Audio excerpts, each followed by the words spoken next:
Okay, everybody, we are going to get started. This is Andrew Bermudez, co-founder and CEO of Digsy AI speaking. Thank you all for attending. This is actually one of my favorite topics. And just a little background, Will Crist and I think, Will, we've known each other for about 10 years, haven't we? Well, that's right. And you know where we first met when Yeah. I invited you on my radio show. That was really, really awesome, by the way. I had a lot of fun on your radio show. And thank you for making the time today to share your great knowledge and wisdom over the years on sales training. So the reason why I wanted to have Chris, or Will, Chris, on this webinar is I've learned a lot from Will. He basically has, he's worked with Sandler Sales Training for many, many years. And Sandler Sales Training, what they do is they work with very well-known companies. They also work with small businesses as well to really help their salespeople on an individual or a group level deconstruct the sales process so that it's more manageable and predictable. And what they're actively helping do is help not only people in sales, but people in real estate, insurance, etc., really meet their goals in a way that it doesn't seem daunting or overwhelming.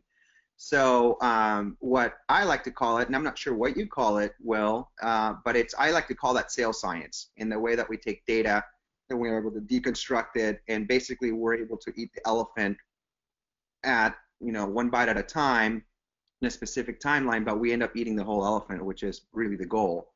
So with that being said, Will, why don't you tell us a little bit about yourself, and at the same time we can jump into the meat of the project, which is really, helping to construct how we can sell more using sales science. So at that time, just let me know when you want to jump in to show your slide, and Sure. I'll make it. Sure. Well, what I've been doing for the past 15 years is working to help, working with companies to enable them to increase their sales, and very often that has to do with coming up with a process for sales, improving the process. Sometimes there's not even a process. It's simply hire a salesperson, tell them to go out there and get it. Sometimes it means helping to engaging to improve the salespeople themselves, their particular techniques when they meet with folks. Sometimes it has to do with managing salespeople, because the job of the manager is to help salespeople become the best they can possibly be. And so helping that manager, engaging that manager in such a way that that manager discovers that there are techniques that work better and some that don't work as well. That's what I've been spending my time doing, and working with thousands of companies over the last 15 years. And from the reports they tell me, moving millions and millions of dollars that otherwise would not have moved. So, shall we talk a little bit about what we're going to talk about with salespeople today? Andrew, you ready to do that? Let's do it. I'm going to pass the presenter role over to you. All right. So, one of the things that people come to me to ask is, how do I increase my sales? What do I need to do to make more money? And very often they'll come to a manager and say something like, I really want to make more money. And the manager looks for tools to help the salesperson increase those sales. So what I wanted to do today is spend a little time showing you how we engage salespeople, especially salespeople all across the world. So this is the Sandler Online, and we're going to walk through this. I'm going to come up with a particular a tool that we use to help people think through what they need to do every week, every day to increase their sales. So if we're on Sandler Online, we're going to log in, and people are logging in all over the world for this. Going down to our sales mastery class, and then we're going to look at one of the tools in the toolkit here. One thing, Will, that I will mention, any of the listeners that are watching this, as we go through this, you may want to take some notes because these are things that if you're not a Sandler sales member, you can definitely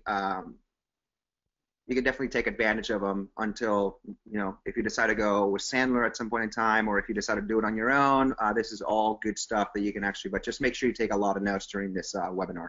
Yeah, and Andrew, I'll be happy to make the PDF that I'm going to show here available to you, and we can send it out to folks. Oh, even better. Sounds great. So what we do is we're looking for a cookbook here, and in this cookbook, we're going to take a look at what we want to make every month. What kind of financial goals do we have? Now, presumably, a salesperson has taken the time to take a look at what exactly they want to be taking home, putting in the bank every month. You've done that, Andrew, right? Yeah, we do that on a daily basis. Our software does that too. Okay, but when we identify what it is that we want to take home every month, then we can sit down and actually begin to figure out what we have to do to make that happen. So we're going to use this tool right here. It's called the Cookbook Creator. Now, when we think about cookbooks, if you want a cake, one of the first things that you want to do is find out what kind of cake you want. And when you know that, then you can begin to put together the recipe. And we look for a cookbook to find that. I am not such a powerful cook that I can create a recipe for a cake. If I want cake, I'm going to take a look at the cookbook and come up with the recipe, the ingredients, the amount of time it's going to take, all of that. So this is a cookbook that we're putting together here, and you can use other people's experiences as well as your own. But we begin by putting in this particular PDF with Sandler Online. We can enter it online. People do it all over the world right now. So let's suppose that we wanted to be making $84,000 a year. That means we want to do $7,000 a month. Is that right, Andrew? You with me there? Yep, that number works. All right, so if that's our monthly financial goal, generally salespeople have a base, or they have an advance, or people have given them a monthly salary. And so whatever that is, we'll fill that in. And for this particular example, I'm going to assume that somebody has a $4,000 average monthly salary. Now that means that if I want to make $7,000, I need to, how much, Andrew? What do I need to do? I'm really bad at math, but I think I need $3,000. $3,000 a month. Now then what I would do is then I would find out, would take a look and find out what's the average sale that I make and what's the average commission I make. So what's the commission earned on an average sale? And in this example, I'm going to use $500. And that means that every time I make a sale, I get $500, or I have an average that comes up at $500. Hey, Will, I want to, for the audience, because we have audience members from inside different industries like insurance and like real estate and commercial real estate, every commission tends to be different. Yes. I found to be a good practice, and I want to run this by you when they're trying to calculate the commissions earned, is to basically look at the most common and lowest commission amount that they usually make and plug that in. If they blow through it, fantastic. Right. But it's a common, like let's say for example, in commercial real estate, brokers won't work on anything that doesn't, it's not 5,000 square feet or so, which is usually anywhere between like a $15,000 to a $20,000 commission. Then they split it with a house, so you're looking around a $7,500 to a $10,000 commission net to them. So if that's the base and that's the most common, that's what I advise them to do. What would you advise them to do if there's an industry where they're doing sales, but that it's so transactional that the commission amount goes up and down? Well, we have to have some number, and so you can certainly use the least number. That's going to push up the numbers, the number of behaviors that you need to do. But what I generally do is ask people to get a sense of what the average is. What this whole exercise is about getting us some metrics about what kinds of behaviors we need to do every day, every week, every month to have a high probability of hitting the number we want to hit, rather than having no plan at all. Uh-huh. So this is not exact. This is what's the average that we need to have here. Does that make sense? Uh-huh. That makes sense. All right. So if we said that, if we just use $500, and people can substitute whatever it is that works for them. But if we had $500, that would mean that the number of sales that we need each month is 6. I need to have 6 sales every month to get my $3,000 of commission, to add to my $4,000 of monthly salary, to hit my $7,000 monthly financial goal. Now, I'm going to make some assumptions here, because and people need to take a look at how many presentations. Now, this presentation might be a demo. If it's real estate, it might be how many times do we have to show a property to a particular prospect. It might be a demo. It might be showing. It might be a presentation in front of people. But there's something that we do after which people make a decision.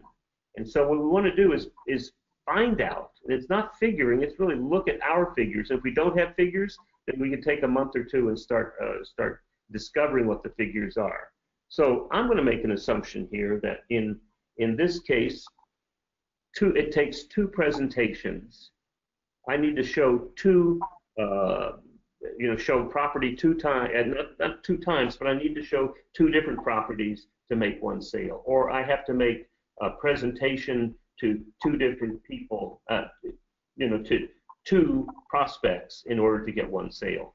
Well, that was very well. So, for example, one is trying to get somebody interested in working with you and enlisting your services in commercial real estate or a different type of direct sales. So I would say 2 meetings to engage the services would probably be the best thing. So like getting like 2 meetings with 2 potential buyers, tenants, or property owners that want to list their property. Right. So that means that it takes 2 times. That means I'm going to have to do 12. I have to do 12 presentations to different people. Have to have 12 different prospects that I'm presenting to, or having a demo for, or making a proposal to. Now, that means I need to have a certain number of initial meetings to get 1 presentation opportunity. And not everyone that I meet with is going to say, yes, I want to see a property, or yes, I want to do a demo, or yes, please send me a proposal. And so what I'm going to suggest is that like in my case, it takes 2 of those initial meetings, an initial meeting with, I'd have to meetings with 2 different prospects in order to get invited to send 1 proposal, which means now we have to have 24 prospects, 24 initial meetings in order to get to my 6 sales, to get my $3,000 in commission, added to my $4,000 in salary, to get my $7,000 goal. Now, in order to get an initial meeting, I have to make a contact with them, right? I have to somehow, either through email, through an email response, or a response on LinkedIn, or perhaps a response on a phone call, I have to get a conversation going with them. And in this case, I'm going to suggest that for this particular salesperson, it's going to take 3 contacts to get 1 initial meeting, which means now in a given month, we need to have 72 contacts. Maybe a phone conversation, maybe a walk-in initial engagement, maybe a LinkedIn contact. Now, a contact means we've actually contacted. They have responded to us, but we need to have 72 of those. Now, here's where the real tough stuff comes. Not every time that I make an attempt by dialing a phone, sending an invitation on LinkedIn, or even walking in to meet somebody brand new, not every time am I going to make a contact. And so I'm going to say that this is even more difficult, and I'm going to suggest that maybe I have to have 6 attempts in order to get 1 contact, which means I'm going to need, in a month, 432 attempts. And by the way, for the audience members out there, I'm not sure if you just picked that number out of thin air, which I'm sure you didn't, Will. No. But as of today, in today's metrics, in the sales industry, you don't get a hold of a contact until the 6th attempt. That's actually a metric. So that's a really, really good number to base yourself out of with all the research being done in the sales industry. Mm-hmm. That's right. That's right. In fact, we can pause a moment here and just talk about some of those statistics. Yeah, let's do that, because I think it'll bring color to all of these things. Sure. I mean, you know, when you begin to ask about what actually happens out there. Andrew, you said 6 calls. People don't tend to, most of the people don't tend to buy until the 7th or 8th contact. Yeah, and a contact can be a call, an email. It's a way that you're trying to reach the person, and it could include actually a meeting as well. Yes, indeed. And unfortunately, when we discover that 80% of the people buy after the 4th, 5th, or 6th contact, and then you take a look at what do salespeople do. The majority of salespeople give up after 2 or 3 attempts. Let's pull up those numbers that we go over, because you have the same numbers that. That's why I like working with you, because we're really attuned on how to look at the data on the sales side, and use data to our advantage to basically kill the competition in sales. Yeah. So you're asking me to find something in my. I actually have it. If you have it, why don't you show it to us? All right. So here we go. 2% of sales are made on the first contact. 3% of sales are made on the second contact. 5% of sales are made on the third contact, 10% are made on the 4th contact, and 80% of sales are made on the 5th to 12th contact. 80% of sales, 5th to 12th contact. However, 48% of salespeople never follow up with a prospect. 48%. 25% never they make a second contact and they stop. 12% of salespeople make 3 contacts and stop. Look here, that 3 contacts, you're only getting a total of 10% of sales are made on that 3rd contact. Only 10% of salespeople make more than 3 contacts. So who is making all the sales? The people that show up to the party, continue to show up to the party after everybody's left at the 4th contact. Right, and it's only 10% of salespeople. And you know, the interesting thing about this, Will, is the fact that it's not like you move from the 4th contact from like 10% to 15% to 20%. It's like if you stay in the elevator long enough to make that extra call, your possibility of closing goes up 8x. Yeah. So you're going to make 4 contacts. You might as well stick around for dessert, right? Because it's going to be really good. That's right.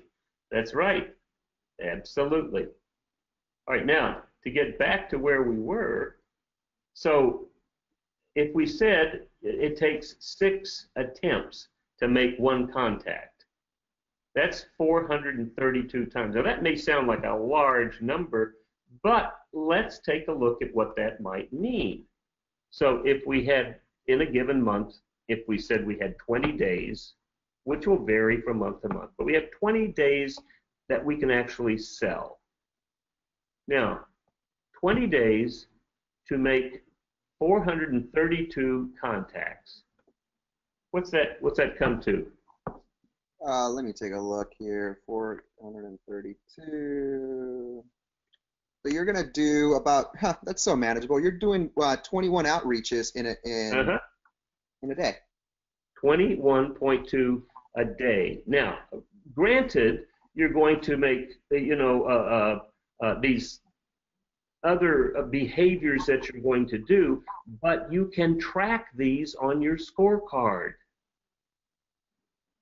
Now, when you have a scorecard and you look at each day, each week, and then it rolls up into each month, you know that you need to make 21 calls a day, 21 attempts a day.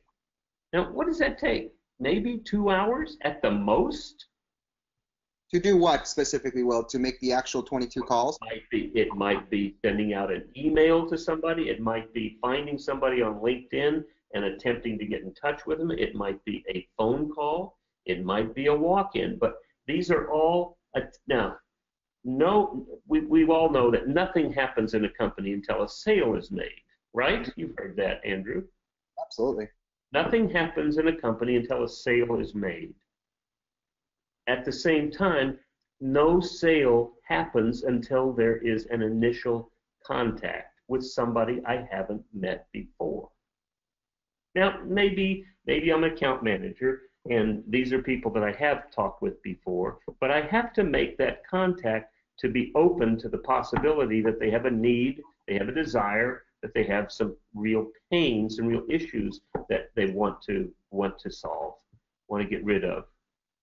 And that's what we're looking for in these contacts right here. When we make a contact, what we really want to know is there something that that person has that they don't want to have, they want to get rid of? Or is there something that that person doesn't have that they want to get? And those are the two reasons that people are going to buy. It has nothing to do with how shiny your service is or the product that you have. It's got to do with if they have something that they don't have, they want, or something that they have that they want to get rid of. So one interesting thing, Will, to really cement this and drive it home, because I agree with what you're mentioning, is the research out there shows that 70% of buyers don't buy to gain something. They buy to solve a problem. That's right. Only That's right. 30% buy to gain an advantage or to get a benefit of something.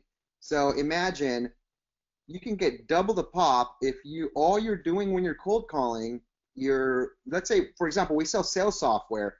My first question to the sales leader, to the sales rep, is like, hey, what is holding your company back from making more sales? Is it your software? Is it your process? What is it? So as opposed to cold calling and say, hey, will you buy my software? Right. Discovery mode. It makes it so much easier as a salesperson to basically try to help, going, hey, would love to know, what's holding your company back? What are your challenges? What are your problems, so that I can see if I can align myself to solve them.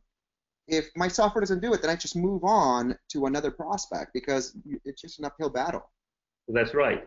Let me give you a little metaphor that I use, Andrew, is that when we're out making contact, looking for initial meetings, we are not trying to get a meeting, right?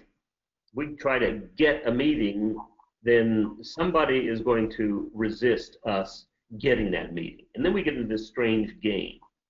It's almost like it's almost trying to sack the quarterback, right? We get into the mode where we're trying to break through the resistance, and that's the task. Then we're going to get into a lot of places where we really don't need to be, and it's going to take a lot of effort and a lot of work. But let's suppose, rather than play the game sack the quarterback, we play the game hunt for Easter eggs. Right? Yeah. And what I want to know is very, very quickly, at my first conversation on the phone, or my first connection in LinkedIn, or my first walk-in, first conversation I have, I want to know, is this somebody who is an Easter egg, or are they a rock? Do they have something that they want to want to get that they don't have, or something they want to get rid of that they do have? And is it something that I can help them with?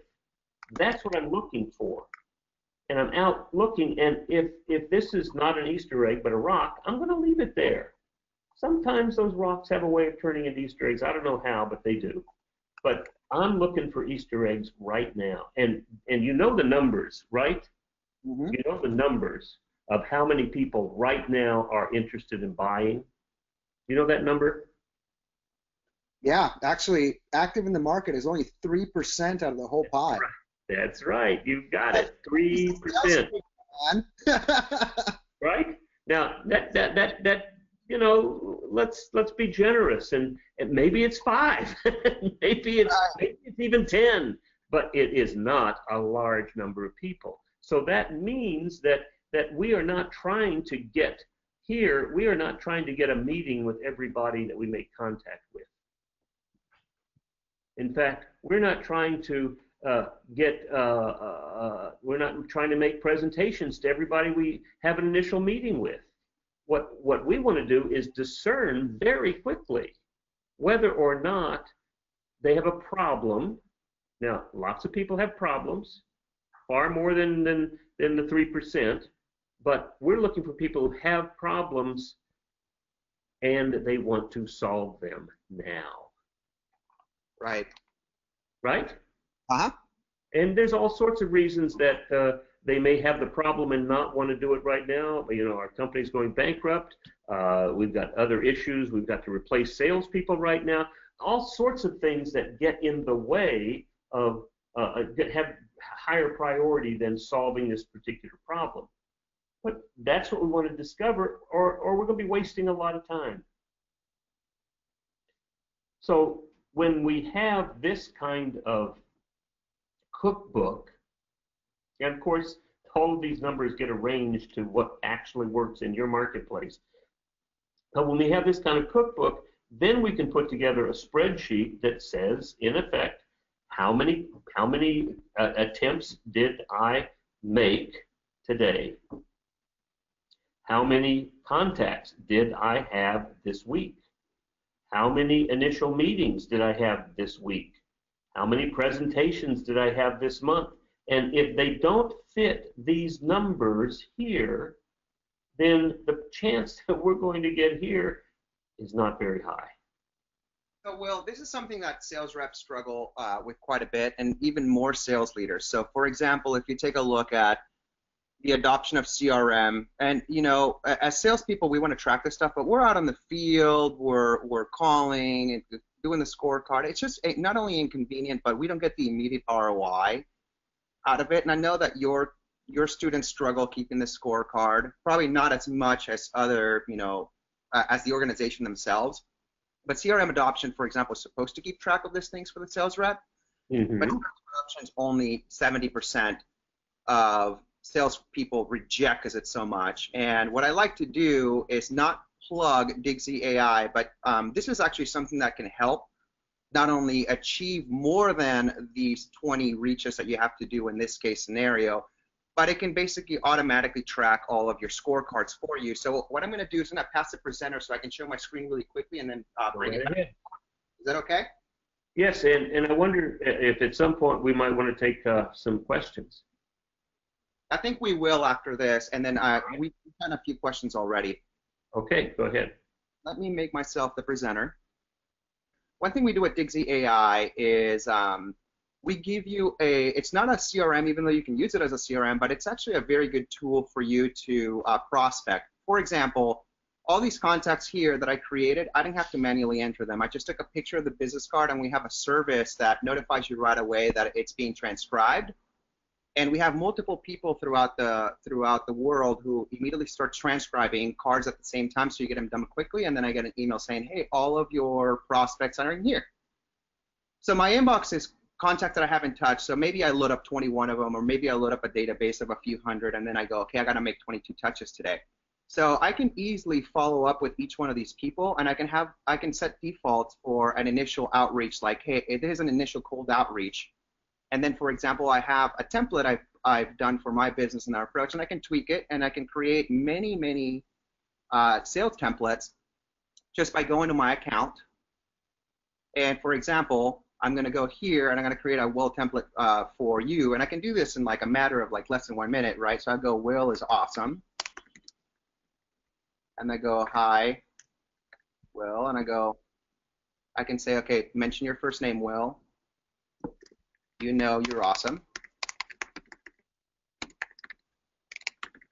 And then I can save this. And I can make it a default for like initial reach, etc. But I'm not going to make it a default. And then what I can do here is in my account information, I have some companies like to put disclaimers and things like that on there. So I can put even pictures on my signature, etc. And that's my global signature. But what I'm going to do is this. So we actually integrate natively and securely with Office 365, Exchange, all of the email providers, including Google Suite. And what it does is it basically automates all of your logging of activities when you're reaching people via email, and we make it really easy for you to follow up, to make phone calls and log those calls on the fly. And you can do it from a mobile device. And the neat thing about the email integration is this. So for example, Will, I'm going to add you as a brand new contact, right? And for people in different industries, so I have the commercial real estate version, so I have like tenant, buyer, seller, landlord, etc. But check this out. Usually when we use CRM, we only start logging from that moment we create the contact forward, right? So for example, for me, it automatically fetched all of the emails, your replies to me and my email, so I can see the full history. You see that? And I can tag if I'm working on a project and I go ABC project, or maybe this is a tenant or somebody in a commercial real estate building. I can do like Gertz Heights office plaza, right? And I can group people by thing, and I can search for them. But here's the cool thing. So Will, I'm gonna take you as my little puppy right here. So I'm gonna say, okay, Will, there you go. My initial cold outreach to you is this one. That's what I want to say, and then I can just hit send, and then what I can do is I can just move you to attempted, because now I attempted you. And I can say email, and I can say that I'm going to follow up with you today and log the activity.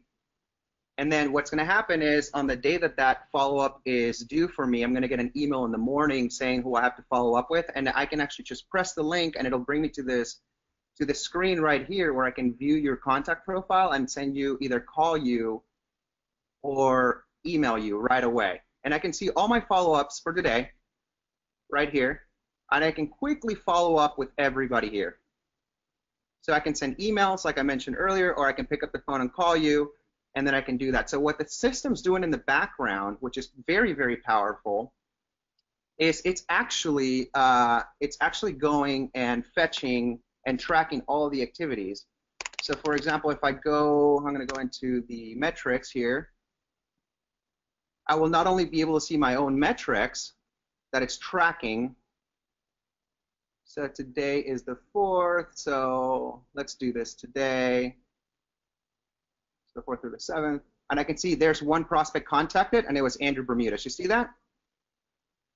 So it automatically tracks my activities, and I can easily log calls, and I can easily do things, and I can see my split. Okay, how much am I spending my time, sending emails versus leaving voicemails versus, calling people, etc. And if I work in a larger team and I'm the sales leader, I can see the activity across all of my reps all at once. So I see that my team contacted 2,300 reps, who's doing the work, how many appointments were set, the appointment rate. So usually the appointment rate base is 2%. This is not that much higher than that, but it's a little bit better than that. So we have work to do. And I can see who booked the most appointments. I did the least work, and I booked the most appointments. So now I can see my team and say, how the heck is Andrew booking so many appointments without doing little work? He's getting a lot of ROI. So then I can talk to Andrew, find out, and then talk to each one of the sales reps individually, and then get some insight, and then basically readjust our outreach prospecting strategy to try to get those same results. So, but what it does is it automates all that stuff for the sales rep, makes it really easy for them to achieve in a very short period of time, reaching out to those 22 prospects and track all this stuff automatically. So there'll be a link at the bottom of this video when we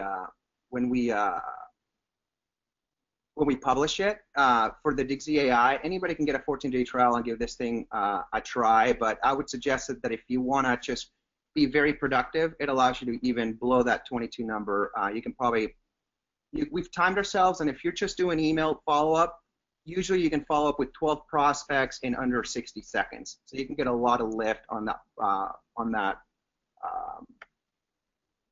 on the productivity you're trying to do. So I'm going to pass the presenter role back to you, Will. All right.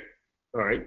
Also, 14-day trial on that, and at the same time, it automates the scorecards and automates your data entry. And we're having a special where the software is actually $50 a month. You can get it for $25 a month if you sign up, I think, this month. All right, Andrew, can you hear me? Yeah. All right, so what I see, you know, what I've always seen about Digsy AI is that it can, when you have something like you're seeing my screen now, right? We're back at the Cookbook Creator. Yes. All right, so where we have this 432, 72, 24, 12, all of these events that have to happen in a given month in order to get to our number, what Digsy can do is help us get very clear about when we do them, because we put that in advance, and it notifies us about what we're doing. Because number one, what you've talked about is it helps us get the activity going, and what I also see is that it helps us organize it, because that's really the toughest part. When I hear people say, I don't have time, what that tells me is either I don't want to do this behavior, or I don't know how to manage all of these events or behaviors in the 40, 50, 60 hours I'm willing to invest every week. And Digsy can help that. Now, it's not just a tool. Wouldn't you agree? Absolutely. It's not just a tool. It's learning how to use that tool and learning how to integrate that tool with my sales process. So you said that you would give them 14-day free trial of Digsy. I will offer a one-on-one conversation with anyone who wants to see how to integrate this with Digsy. I can certainly share with them the kind of things that we do on phone calls. I can share with them the material that we do with Sandler LinkedIn program. We can talk about how to make that proposal very clear so that you increase the probability that somebody is going to make a decision when you give them that proposal. That's super generous of you, Will, because I know that that's high value and people pay you thousands of dollars to do that. So yes. Thank you for that offer. And there's one more piece, is we are offering access. I showed you a little bit of what we have for Sandler online here.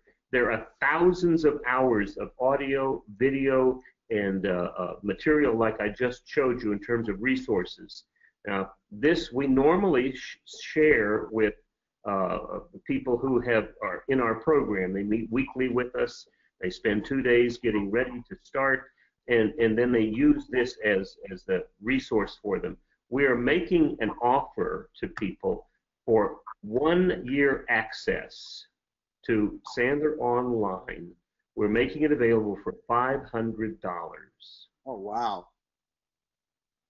Put that into perspective, because I know it costs a lot more. Well, normally somebody like this would be paying in excess of $1,000 a month for our training, our one-on-one coaching, and our face-to-face coaching, whether it's online or whether it is in our training room. But we are making the content available for 1 year, have access for 1 year for $500. And you're also giving a lot of that stuff out to our viewers today and our attendees to show them Digsy AI and be able to line that up.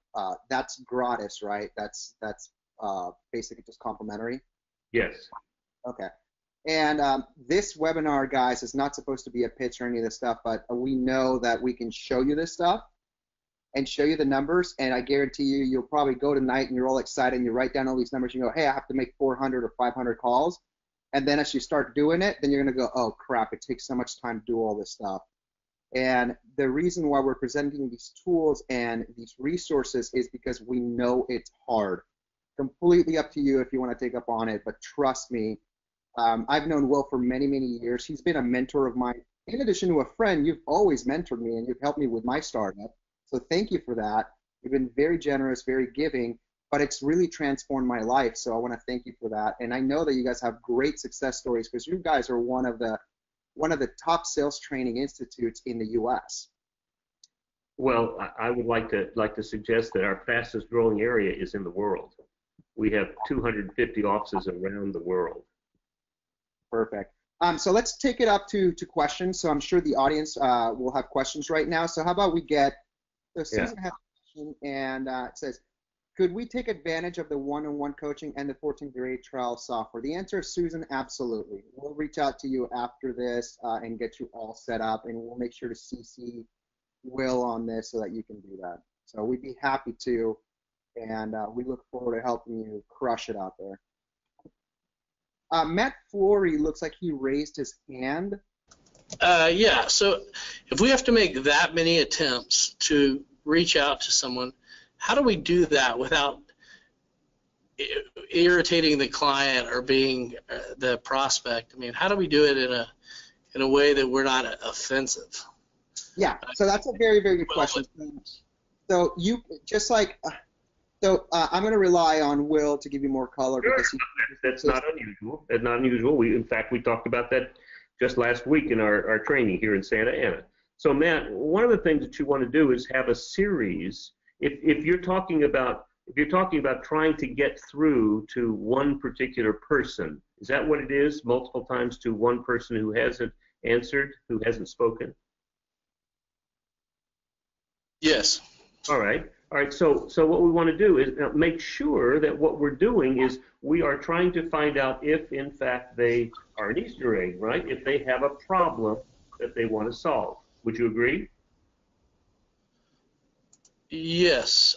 Okay. I mean, I'm in tenant rep, so I know what Andrew's background is. I come from there. Okay. Pretty much know what the problem is. The problem. Okay. You know, but have they told you? No, but that's the key. okay. Right, I'll go along here. Give me an example. Give me an example of one or two tenant rep issues.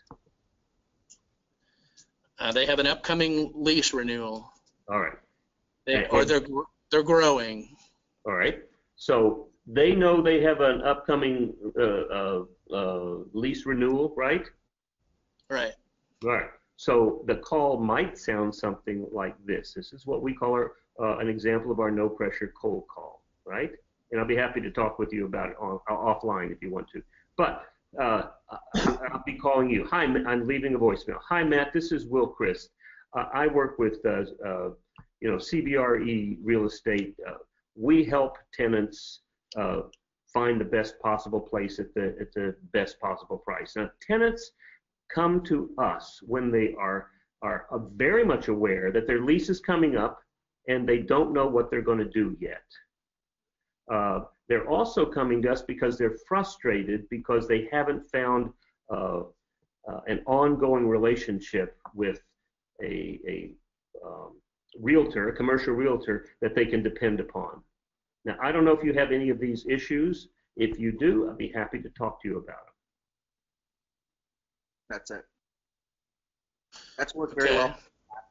Now, that's one call that you can make, Matt. You have any questions about that?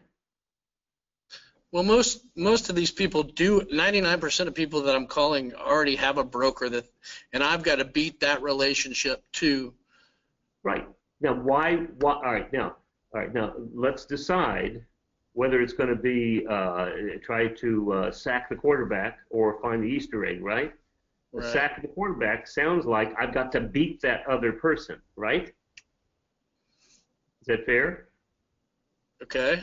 All right. Now, why would somebody move to you rather than stick with their current current broker? Their broker hasn't done a good job of keeping up with them. Yeah. So that would be something you would say. People come to us when they are frustrated and maybe they're mad as hell that their current broker hasn't kept up with them.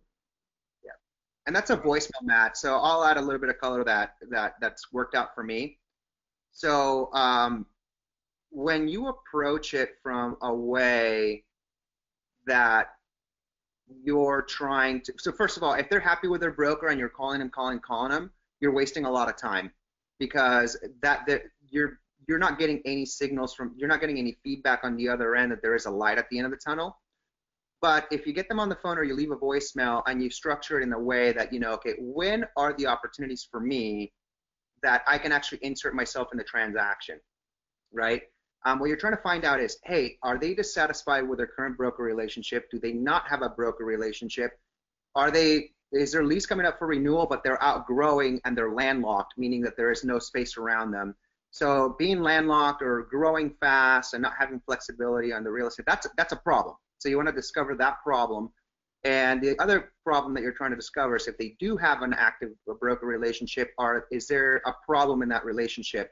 Once you find those two, if you don't get a hold of somebody on the phone to ask those questions, you don't go into pitch mode. You can't go into pitch mode because what you really want to do is attack the pain. So when you ask questions and you discover the Easter egg, then you go, aha, here's my wedge. Here's where I can actually put my lever and then just start pulling down so that we can move that rock and improve my possibilities of getting in there. Another neat hack is if you talk to them, there's most likely more of your competitors calling them as well. So my suggestion would be that go and discover, is there a problem with a broker? Are they having a problem right now with growth, flexibility? Basically find out what their needs are. And once you have that, then you actually come up to like your little, you can go into your bag of themes on how you insert yourself to get a meeting, because that's really what you want. You want a meeting so that way you can go in front of them, develop rapport, create trust and commitment. And if you work on an exclusive basis, get that exclusive signed.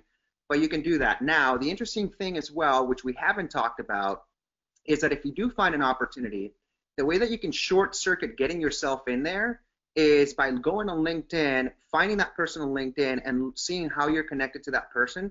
Maybe your sister-in-law or your cousin or a family member or a past client is connected to this person and can basically, in addition to you have already talked to them, reach out to them and say, hey, I understood from Matt that you have some issues. I've worked with him before. I'm connecting them here in this thing. I trust him with my life, or whatever they want to say. And the reason why I say that is because the industry data shows that if you are referred by somebody who they know and trust, that the likelihood they'll work with you is 4 times greater than anything else. So you can totally hack your way into that. It's almost like, imagine there's a girl you really, really, really like, and her best friend introducing you to them. Yeah. How would you go about finding out if they're not happy with their broker? What does that process or call sound like?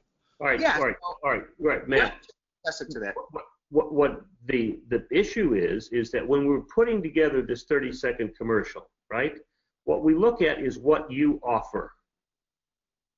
Right? If you and I were working together, I would get you to make a list of all the things that make you different from every other broker out there. Could you do that? Sure. All right.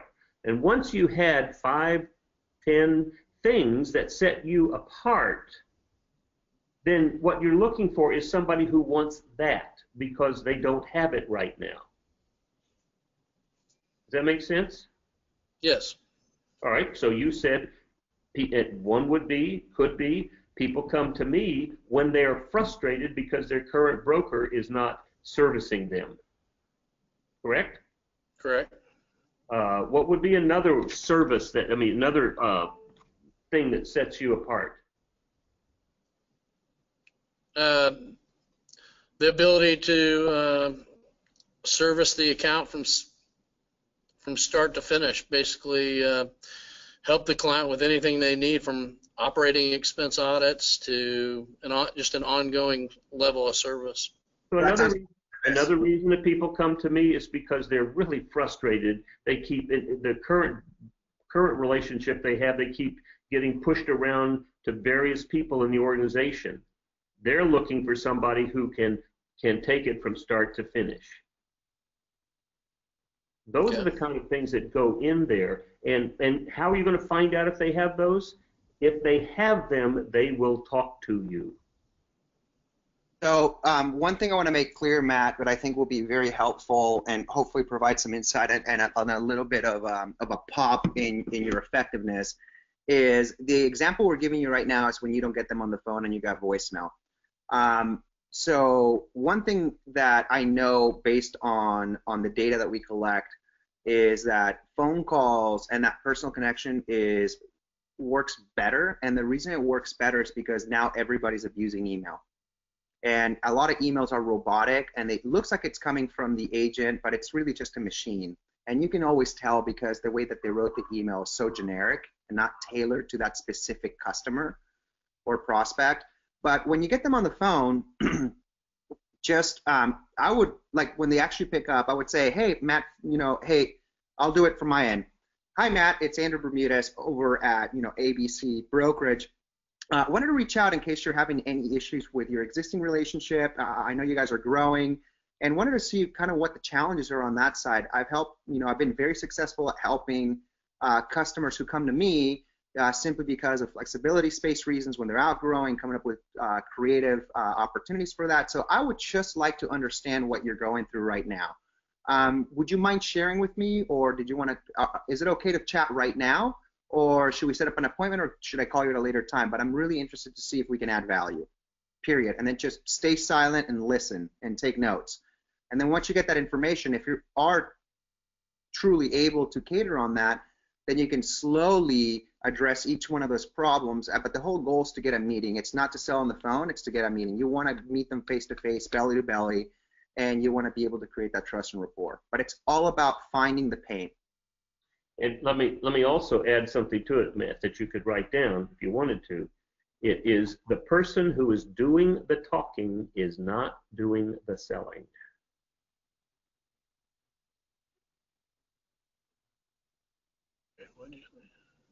That makes sense? Uh-huh. You want to get them to talk about what they want that they don't have, or what they have that they don't want. Once you get that happening, the probability that they will invite you in goes up. Significantly.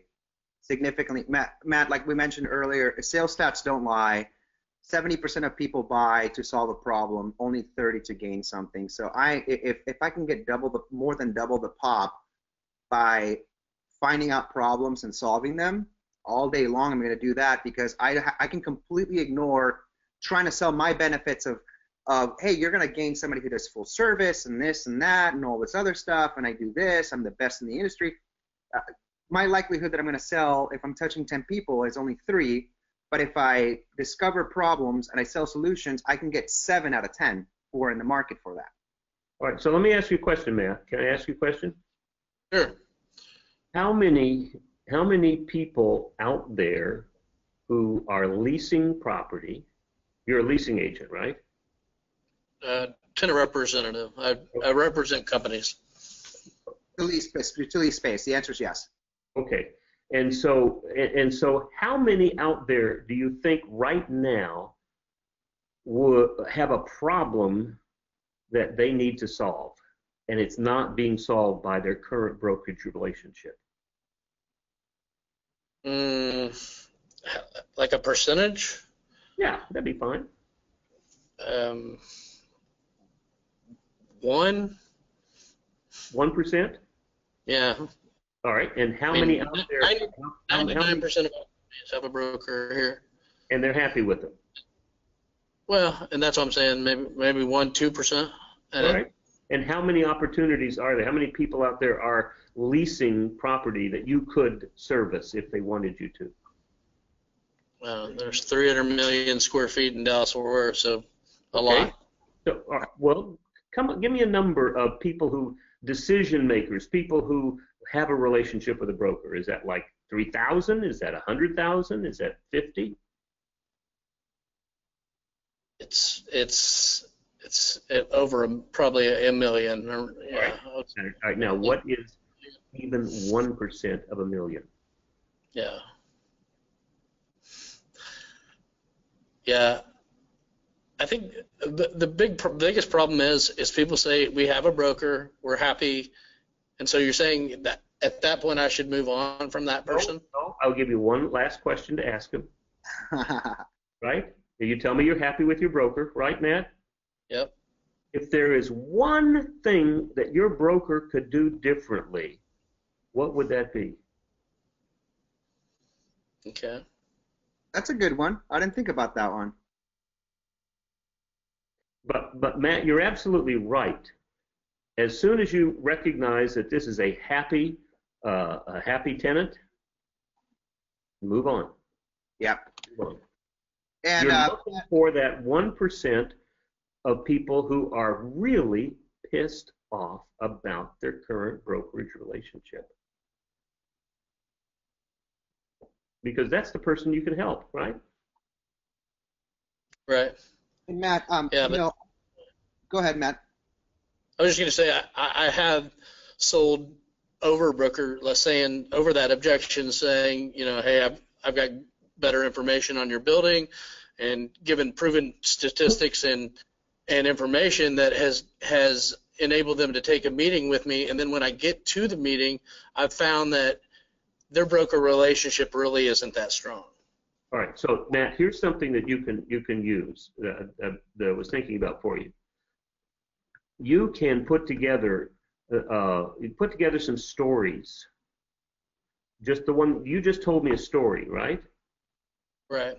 All right. So put together 4 or 5 stories, 2 or 3 paragraphs at the most, of people who had a problem and thought that they couldn't solve it, or thought they were happy with their broker, and this happened, and this was how they were happy at the end. All right, put that together, and you can use that as an email. You can send it out. If you don't know send out cards, you can look online. They'll create cards for you. There's other apps that you can use, but you can mail those to people. And if you're trying to get in touch with a particular person, send them that series, one every 2 or 3 days, and they can see that other people who have had problems have gotten solutions by working with you. But it's not about how good you are. It's about what other people who had problems, how they were solved, and you help facilitate that solution. Okay. Hey, Matt, since I've been in your shoes before when I was in commercial real estate, I did a lot of tenant rep too. I actually started off at tenant rep before I did both agency and that. One big challenge is because it's not like when you're selling software or selling sales services or training or any product, right, where, if you discover there's an active pain right now, they'll buy it. When it's commercial real estate, if you're doing tenant rep, there's many factors like growth. Are they growing? Are they not growing? Most companies aren't growing. And then you have the lease expiration. That's when your window of opportunity, but those lease expirations aren't public, right? And if they were, we'd still have a hard time because everybody would be flooding these people with calls. So you got to make a lot of calls. You're going to make a lot of calls strategically to try to find who's growing, because that, regardless of the lease expiration, they're going to need more space, right? So what I learned over the years is that there would be several hacks that I could do. You can actually go to Google and let's say there's like, you want to find growing companies in Dallas. You can actually go to like the most popular, you can go to Google Alerts and tell it, you can tell Google that anytime that somebody posts a job in the city of or in Dallas, on Indeed.com, on Monster.com, on anything, to send you an email alert. And then what you do is when you get that email alert, you just ignore it. But if you see a company that's listed like 5 different positions, call them right away. The other thing too is, let's say a company comes in and they've only posted 1 job, but then over a course of a month or a couple months, you see multiple positions they're most likely employing. So this is something that I've never seen commercial real estate brokers do, and I have no idea why. But that gives you what do you think they're going to do? Are they going to talk to a broker when they're growing, or are they going to hire people first? they're going to hire people first. So the first one to know that a company's growing, you kind of have, it's almost like you've got like X-ray vision in the market. So think about things like that. Google Alerts is free. Give it a shout. If you don't have it, my email is andrew@digsy.ai. Shoot me an email. I'll spend some personal time with you and show you how to get that set up. And I think it's gonna, it should help your business quite a bit. Okay. Did that answer your questions, Matt? Yes, I think so. Good. Awesome. All right, I'm going to Thanks, mute you, Matt. Thank you for the great questions. All right, it doesn't look like we do. Will, thank you so much for your time. This has been a fantastic webinar, a lot of resources, knowledge, and way to deconstruct making 500 calls as easy as pie, because we can knock out 20 calls in a couple hours a day and meet our numbers. So thank you so much for your friendship. Thank you for your generosity. I'll be distributing a video of this afterwards, and with that, we'll wrap up. If anybody has questions for Will, where can they reach you? You can reach me at the telephone number is 949-355-6013. They can also reach me at Will, W-I-L-L, .Crist, C-R-I-S-T, will.crist @sandler.com. Great. So we'll wrap up, guys. Thank you so much for attending, and we'll see you at the next show. Live long and prosper. See you guys. Thank you so much. Bye-bye.